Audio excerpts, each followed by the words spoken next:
for facilitating our worship service this afternoon. So, and I hope you can hear me.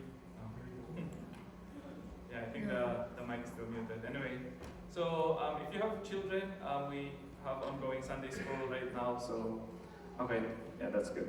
Better. Okay, yeah, so we have Sunday school ongoing. So if you have young kids below 12 years old, so you can just send them to our Sunday school rooms, and we have teachers there to yeah, take care of them. And yeah, so now, okay, so let me just start by mentioning the elephant in the room. Elephant in the room. Yes, you're right. My mom is here. She's not the elephant. So yeah, maybe some of you noticed. Some people greeted me and told me, Pastor, your mom is here. Praise God. Yeah, and thank you so much for your prayers. And she had a smooth travel and journey. Thank you for the provision as well from the Lord. And thank you for all your compliments. A lot of people are, telling me, Pastor, ang bata ng mama mo. Yan, parang everybody is telling me that. I don't know. For her, it's a compliment, but for me, I'm not sure. It's either I don't deserve a mom that looks young, or maybe people are confused. Why is your mother look so young despite of you being her son?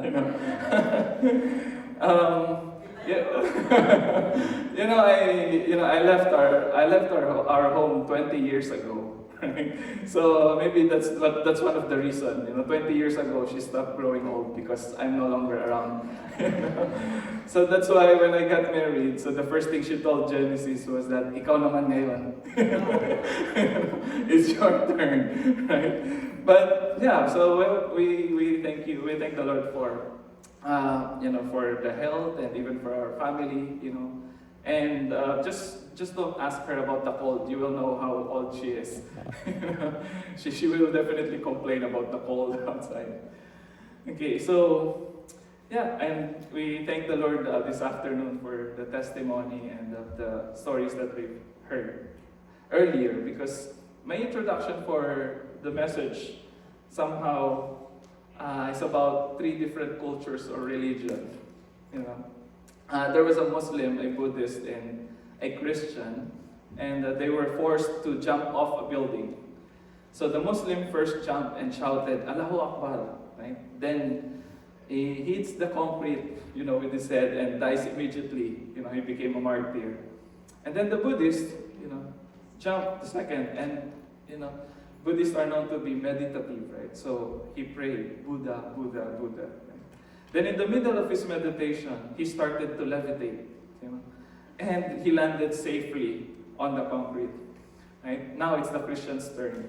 So the Christian jumps off the building and he starts praying, Our Father in heaven, hallowed be your name. But as he was getting closer and closer to the concrete, he realized that he's not stopping. So he started to pray, Buddha, Buddha, Buddha.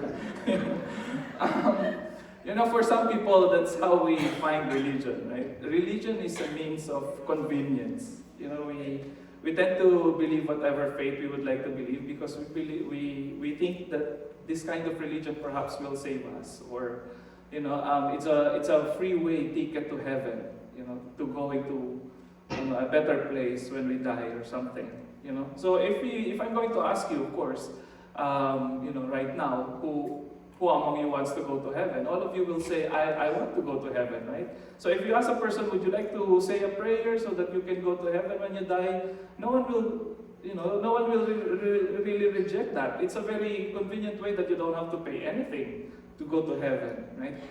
But for us, we know that, Christianity is not just about going to heaven when we die. It's not an easy way of, meeting our Creator or spending eternal life with Jesus, right? Because for us as Christians, and I hope this is what you also believe, that for us Christians, our religion, our Christian faith is more than just about the convenient way of going to heaven.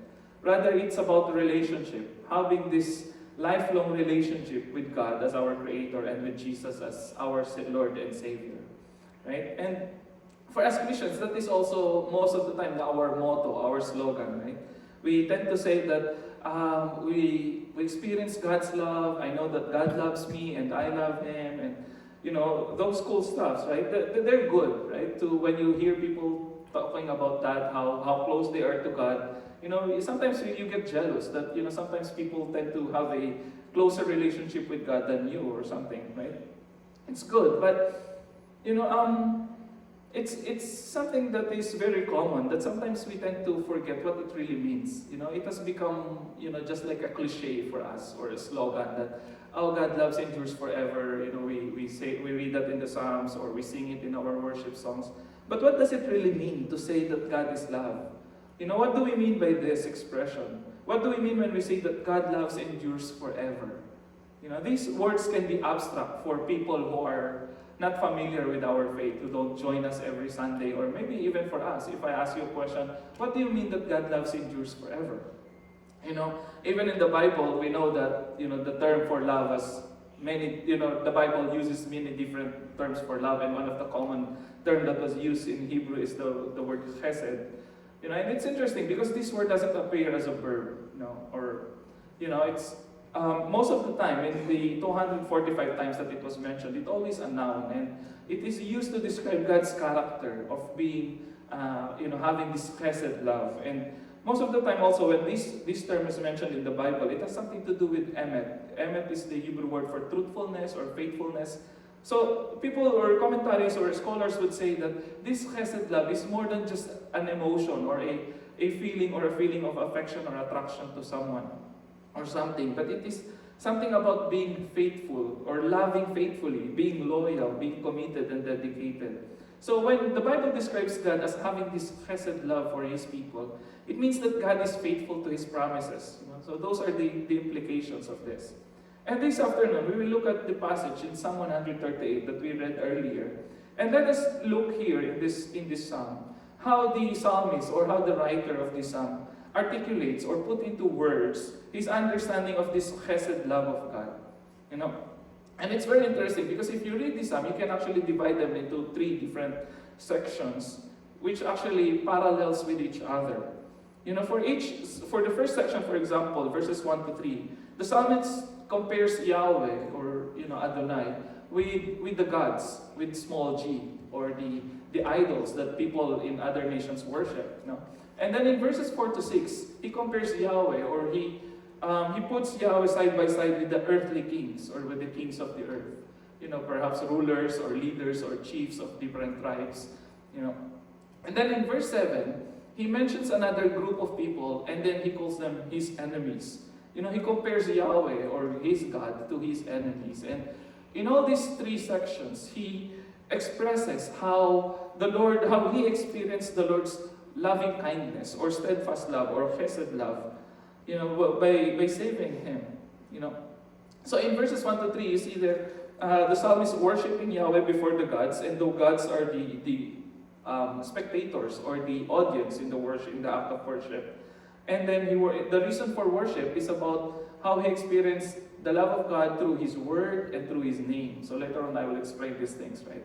And then the next reason for worship is because he experienced the protection or the salvation, right? Or by God answering his prayer, right? And then in the next section, in verses 4 to 6, you see there, the psalmist mentions the kings of the earth, praises Yahweh when they hear Yahweh's ways and Yahweh's works and glory. And then he ends that section in verse 6 with how Yahweh cares for the weak or the humble or the lowly. And then in verses 7 to 8, the psalmist, the writer, shifts the attention to his enemies by telling the readers of this poem, of this song, that he's surrounded by his enemies. And he still praises and thanks Yahweh because it was Yahweh's hands who saved him, who protects him. And he ended with this affirmation that Yahweh's steadfast love, or Yahweh will definitely save him because Yahweh is faithful to His promise based on His steadfast love. So apparently, the psalmist here in this song or in this psalm is reflecting his own experience of how the Lord saved him. Salvation and deliverance from troubles, caused by his enemies. Who are these enemies? So we might ask that question. So, and then another thing is that he's not just praising Yahweh because of how he was saved or how he was rescued. But it seems like there is a vindication here. It seems like that this writer of the psalm is suffering unfairly. He feels like he's a victim of injustice because of his enemies. But it was the Lord who vindicated him, who lifted him up. Right? And perhaps one of the things that we can see here is that how, as the psalmist is articulating these words, he's trying to explain to the people or to the readers of this story or this song, how the love of God endures forever makes sense for him. What is the meaning of this? For him, what does it mean when he says that God loves endure forever and therefore I will trust him because he will accomplish his purposes in my life? That's the testimony of this writer. In other words, it seems like the psalmist here is answering the question, like most of the people are asking today, is it worth it to trust God's love? Is trusting God's love worth it? Does it make sense for people to say that God loves me and I trust that He will save me? I think this is also the question of many people today. Is love worth a try? So we are in the Still Love Month, February, right? And our theme for this month is growing deeper in our understanding of the love of God and Christ in our lives, right? And I think this is also one of the problems of people today. When we look at social media or when we listen to the gossips in the Philippines, one of the favorite, right? So there's only two favorite chismis sa Philippines, showbiz and politics. That's why a lot of our politicians are showbiz personalities. They merge it already together. So, I think this is also one of the questions that people are asking. Magmamahal ka pa ba kung masasaktan ka lang? Is it worth falling in love with someone who could, hurt you or even, the risk of, being hurt? So a lot of people today have trust issues. Because when we hear someone saying they love us, and it's very easy to fall to false promises of people.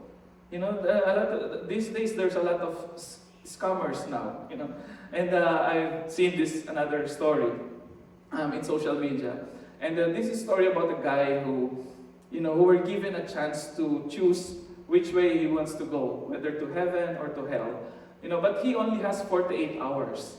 The thing here is that, he only have 24 hours because before he make that decision, before he makes the decision where he wants to go, whether in heaven or hell, he has to spend 24 hours in heaven and then 24 hours in hell before he makes that decision. So after his experience, that's the time that he will be asked which place he wants to go, right?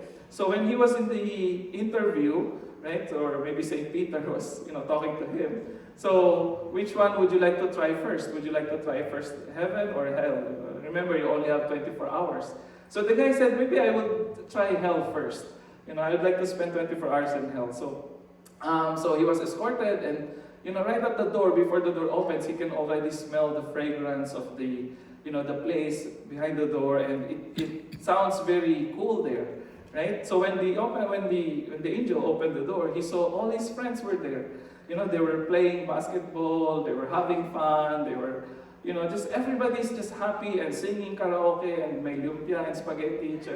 They were having a good party there. And then he said, oh, this is hell? So it feels like heaven to me. I like this place. I belong here. All my friends are here. We're having fun. It's cool.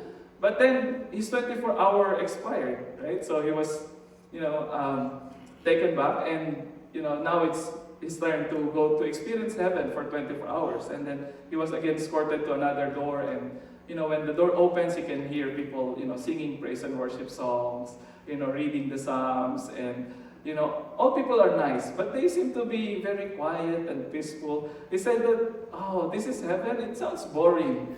I don't have friends here. What will I do here? I cannot play, I cannot have fun. Walang lumpia, walang or whatever. But so he said, after 24 hours of spending in that quiet and peaceful place, he was asked by St. Peter, so, are you ready to make your decision? And then the guy said, of course I'm ready to make my decision. I will choose hell. And then St. Peter reminded him, remember, whatever you choose now, it will be your final destination or your destiny, right? So, of course, I know what I'm doing. So he was exhorted to hell. And, to his surprise, before the door opened, he can already smell the bad odor coming up from the other side. And when it opened, he can hear people shouting. It was dark, it was ugly and everything. So he asked the person at the door, what happened? What happened to the cool place here with my friends and everything? Why is it, like this now?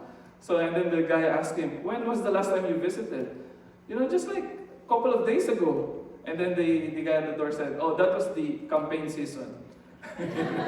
so, that sometimes happen, right? During the campaign season, or when before you make the choice, people will make a lot of promises and things like that. They will promise you heaven and earth or everything, and then when you come to the actual time or place, right, you get disappointed and frustrated. As I said, that's why people have trust issues.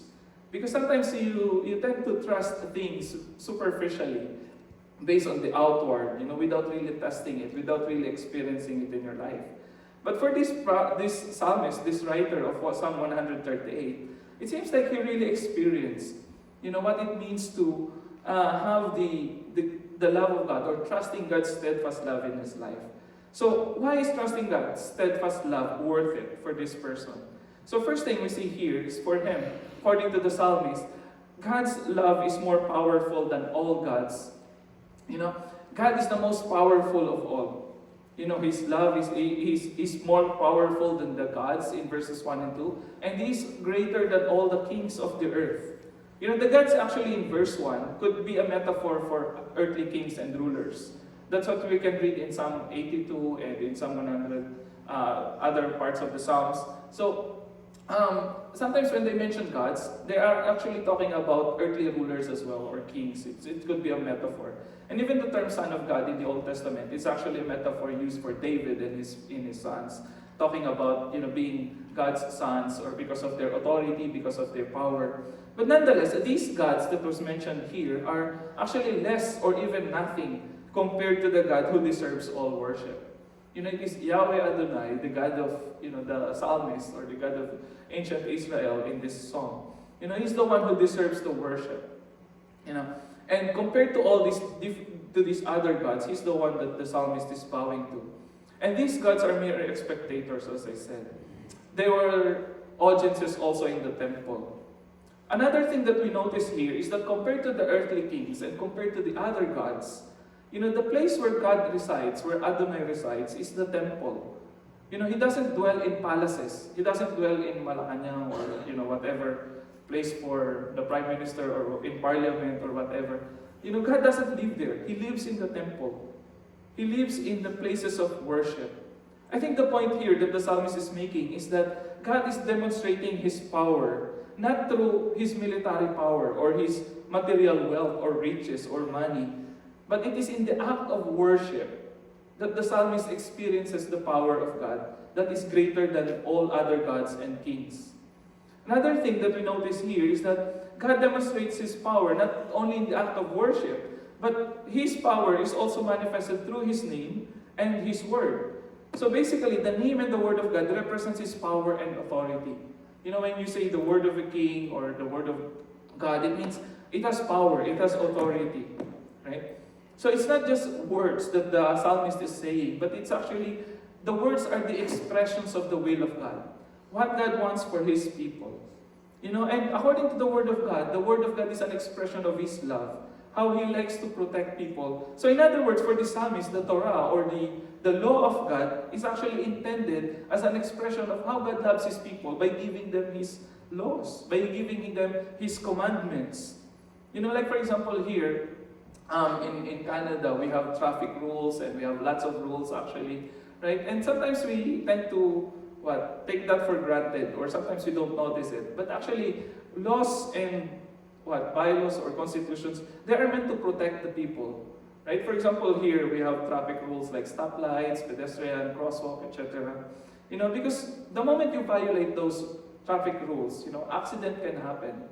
I remember when we were in the Philippines, so one of my kids, my daughter, she observed that one traffic light starts with 100. There's number, right? Counting, it will start with 120. And then she said, you know what, Lola? You know what? Why there's traffic there? Because your traffic sign starts with 100. Why is it like that? And then another thing she noticed is that when people cross the street, they just cross. And then my daughter said, you know what, Lola, in Canada, before you cross, you have to push a button, and then the traffic light will turn, and then that's the time you walk. And then the grandma, the Lola, said, oh, here it's different. Here in the Philippines, it's better because what we do is we just run fast. So, but sometimes we take those things for granted. Those laws that actually laws are good. They are meant to protect. Because another thing about God's word is that when you have the word of God as the main source of authority in a community, it means that nobody should be above that law. Nobody should be above the word of God.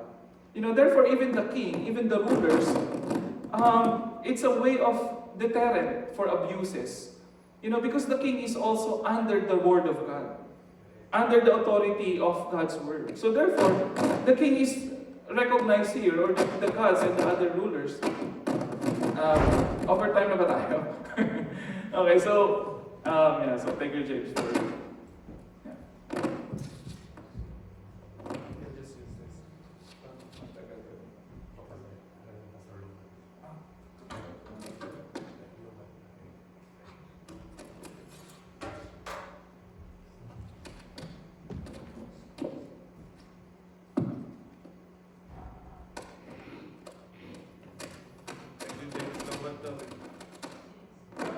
Ito naman walang power. Isa looban, ito naman walang power. Anyway, so sige po. We'll just continue. So as I said, God's word or His law, His Torah, as given to the people, is actually a way of protecting them against, the abuses of people who are in authority and power. Because if you read the Torah, there's also some instructions there that contains that explains that the power of the king is actually limited by the power of God. And this is, actually good. And I mean, if we're just following this, if we take the word of God as our main source of authority, it means that everybody is protected, and even the king is protected against abuses and, all the injustices that are possible to happen when the power is monopolized by one entity. Right? So another way that God demonstrates His power here is by showing His compassion. That's what makes the God of the Old Testament or the God of the Bible different from all the other gods. Because if you compare the God and the God who reveals Himself in the Bible, and you compare it with the other gods in the ancient world, the other gods in the ancient world, they are unpredictable, they have mood swings, they are violent, they are abusive, etc. So you can just read all the scriptures that talks about these different gods of the ancient world, right? But here, if you compare them to the God that is revealed in the Bible, this is the only God that who manifests His power through love, through compassion. That's why some almost all Old Testament scholars tend to dislike it when people say that the God of the Old Testament is not the God of love of Jesus. It's actually proclaimed as a heretical teaching, when Marcion taught that. Because, when he read the Old Testament, all he read was the violence and the anger of God towards sin, etc. So he said that maybe the God of the Old Testament is not the God of love of Jesus or something. But here, it's clear, right? If you read the Psalms and if you read the prophets, God is often shown or revealed as someone who keeps on going after His people. He always goes after them, and He takes care of them like a parent or like a mother or like a father. So it's actually wrong to assume that the God of the Old Testament is not the God of love. Because here His power is actually demonstrated in the way He cares for the weak, in the way He shows mercy to His people, in the way He demonstrates His love. And second thing that we can see here is that for the psalmist, it makes sense to trust God, to trust God's steadfast love. Not because God is all-powerful, but because God cares for the humble people. He protects the humble. He protects them. And what you can see here in this psalm, in verses 3 and 6, is that humility is the main characteristic of God's people. And because of their humility, they are often the victims. They are often the scapegoats. Scapegoats are those people who tend to become the center of bullying, or because they are weak, they cannot retaliate, they cannot fight back. So most often, those who are strong, those who are powerful, tend to pick on these people.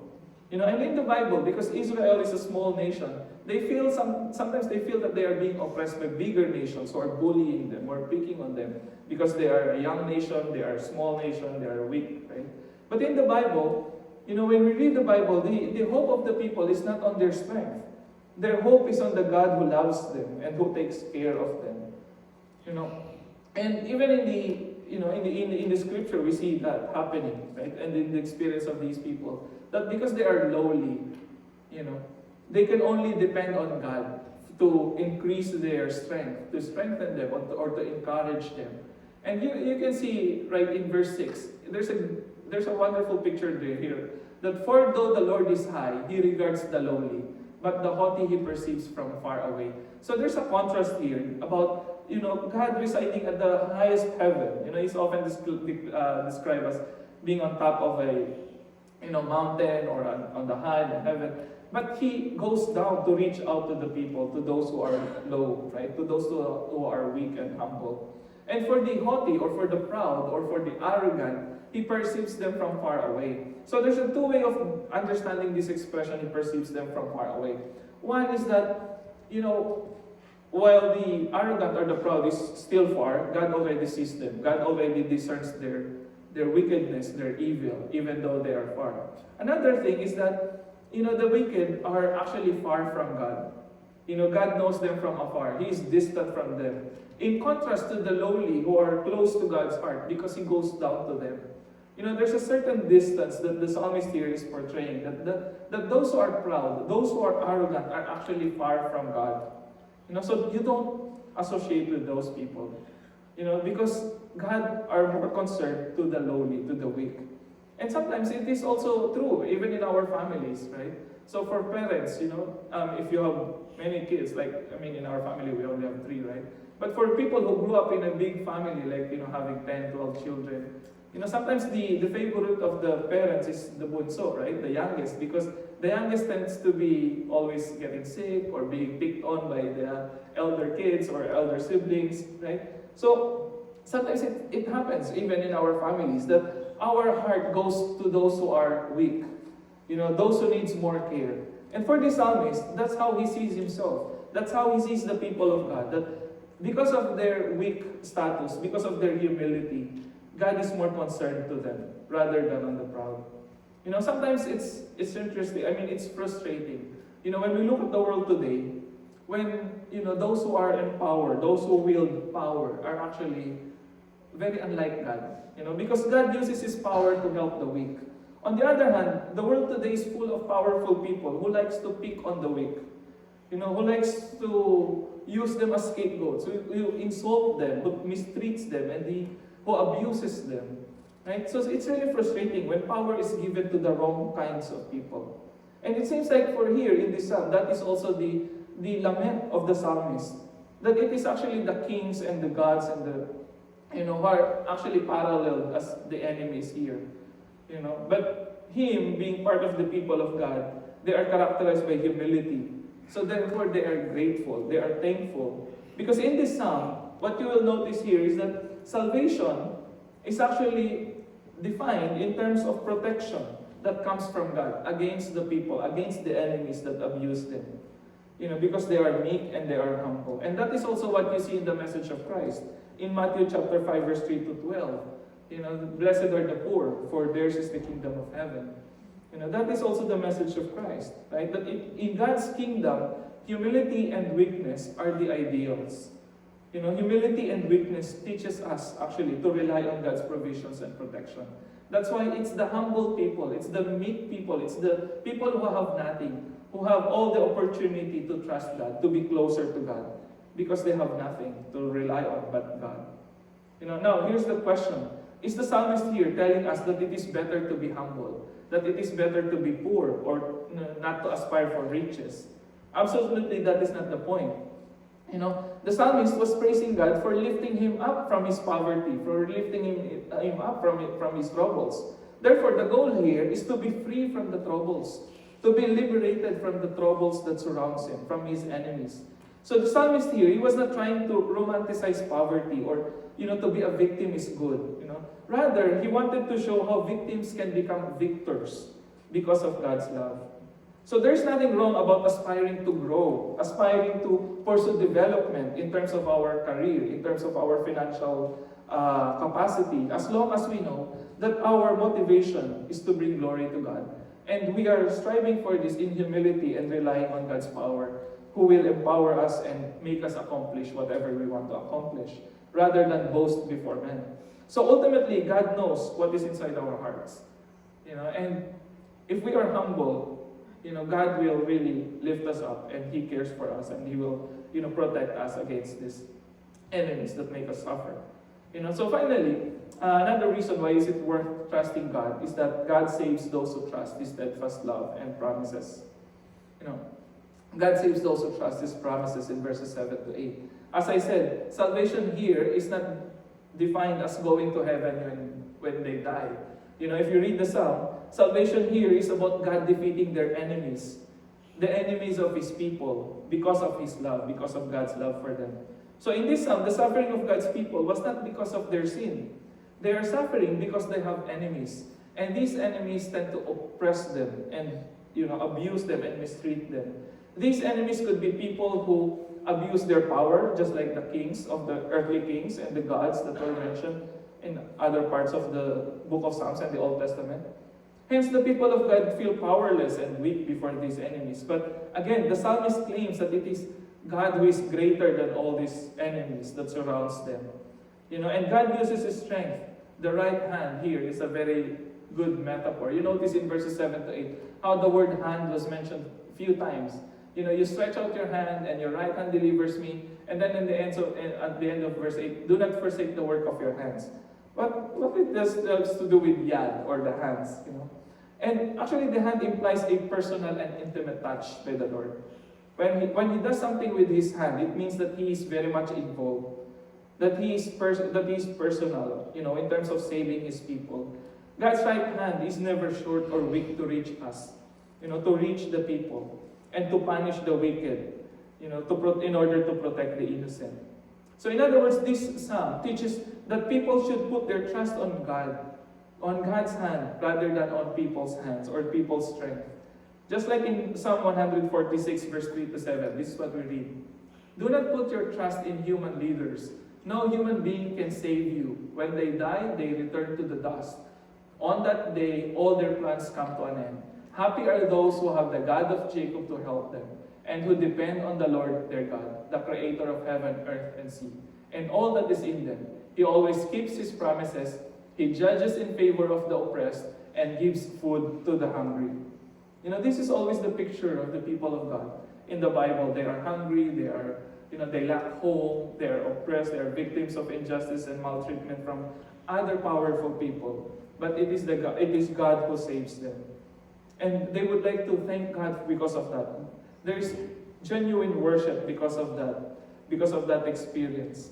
So, and then the Lord's promise here is because of His unfailing love, because of His steadfast love. He's the God who enjoys taking care of people. In other words, He's not happy when people are suffering. Suffering is not God's will for the people. God wants us to be liberated from that form of suffering or any form of suffering that we are experiencing. His main purpose is to give His people hope and a future, according to Jeremiah 29:11.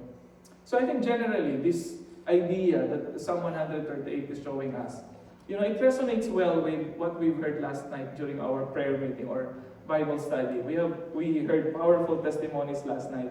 We heard from few people testifying how they were able to share the love of God to people who used to mistreat them, who used to abuse them. It's interesting, one of the people in our Bible study said, binuhusan siya ng alamang sa mukha, by one of the people who tend to mistreat them. But because they were Christian, and another guy, I don't want to mention their names, but them, they are saints now. But he said that I feel like I have to forgive these people because I'm attending Bible study. I'm listening to the Word of God, and this is the message that I would like to bring to my families. That no matter what what evil things they did to us back then, but now we experience the Lord's blessing, and we want them to experience God's love and forgiveness. So it's really powerful and liberating. It gives us a sense of freedom, and it inspires us to do the same. To express the same love that we receive from God. That in spite of us being sinners and sinful, God loved us. In spite of us being poor and humble and meek, God has lifted us up. So in the end, here's what I'd like to, for us to take away after this reflection. Number one, God's love is more powerful than anything. Let us remember that. That God's love saves. God's love forgives all sins. And it gives life. It gives life to the humble and to His people. Second, God's love promotes proper worship. When we experience God's love, we receive blessings. Therefore, we would like to thank Him. We would like to express how grateful we are for the blessings that we receive from Him. So the proper response to God's love is worship. So worship is more meaningful when it is done out of our sincere gratefulness for how we have experienced the goodness and the mercy of God over our lives. I'm sure if I'm going to ask you to share your own testimonies or stories, there's a lot of powerful stories that we can hear. And, these stories, we need to translate that into worship. Into recognizing the God that we have relationship with. Right? And lastly, God's love produces humility.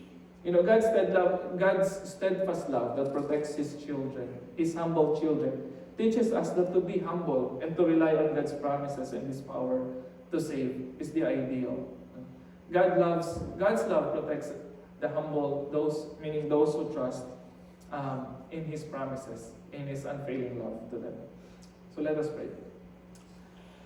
Lord, we thank You so much for Your love and how You have demonstrated it through our Lord Jesus Christ, who embodies Your love by offering His life for us so that we can be forgiven of our sins. Thank You for how the Lord Jesus Christ is actually also lifting us up, Lord, in the midst of the sufferings, in the midst of the darkness that we see around us. We might be experiencing enemies or struggles, both within and without. But Lord, we thank You that because of Your grace, we can prevail, we can endure all these hardships and difficulties that we are going through right now. So Lord, I pray that if anyone in our midst right now needs to experience Your loving kindness, Your faithful love, let them experience it, Lord. That may we know the Lord Jesus Christ and the love of God in a very personal way. That You would touch our lives, Lord. That we realize that You only deserves our commitment, our trust, our dedication and love, Lord. This is our prayer in Jesus' name. Amen. That's all.